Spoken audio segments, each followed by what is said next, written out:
Prominent conservative outlet National Review's editors defended Rep. Liz Cheney, Republican of Wyoming, from attacks by those in the Republican Party in an op-ed published on Wednesday. Indeed, Cheney is being accused of distracting from the fight against Biden, when some Trump supporters have displayed more passion about taking her out than opposing Biden's $6 trillion agenda. If Cheney's enemies think we should be talking about Biden and not Trump, they're certainly picked a funny way to show it, the editors wrote. Cheney, the House Republican Conference chairwoman, is in danger of losing her spot as the third most powerful Republican in the lower chamber, with House Minority Leader Kevin McCarthy now supporting efforts to remove her from the seat. Many are saying that Cheney is no longer representing the party correctly, as she has been speaking out against former President Trump and the election fraud conspiracy theories he continues to peddle. It's also worth noting that Cheney is not in danger because she is a rhino who has broken with the party on policy. She has maintained an overwhelmingly conservative voting record, and while non-interventionists may object to her hawkishness, that does not explain the movement to oust her, the editors wrote. NR's editors contend that Cheney's comments about Trump and the election haven't been controversial. The issue is that Republicans consider her obviously true statements to be controversial. Trump's likely successor would be Representative Liz Stefanik, whom Trump himself has said would be a good choice to take Cheney's position. But unlike Cheney, Stefanik stood with Trump by peddling his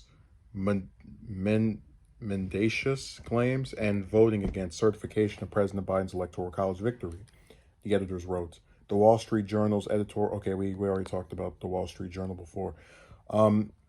We've already been talking about the new saga of just stuff with Liz since this year started, where she's supposed to be like someone we speak disparagingly of on the channel, but because a lot of the attacks on her are just, you're not sucking Trump off enough, they've like made me in a like strange twisted way have to like be on her side with how ridiculous the things they're saying are.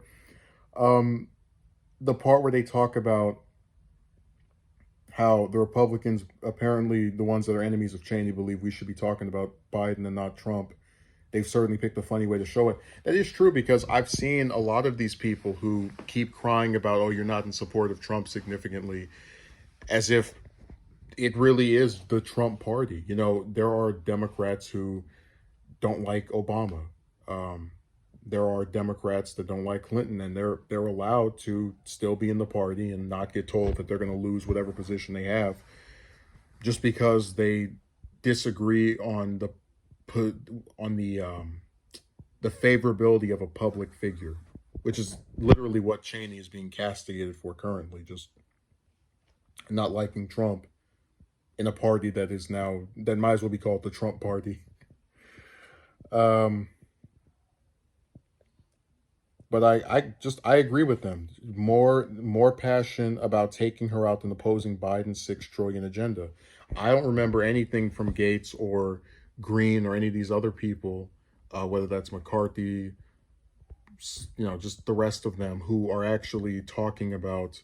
I've seen some senators talk about the Republicans, Biden's $6 trillion agenda, but as far as the ones in the House, no, it's just been Liz, which again is cool, but I don't know how you're a Republican voter and you're looking at that and saying, yeah, I love that they keep talking about this Congresswoman who, as the article mentions, votes overwhelmingly with our side. You know, we always do that thing, we take that one vote, make it a big deal. But yeah, let's pretend that she's the she's turned into a liberal because she voted one time a way we didn't like and said some things we didn't like after we tried to kill people because they wouldn't vote for the candidate that lost the election.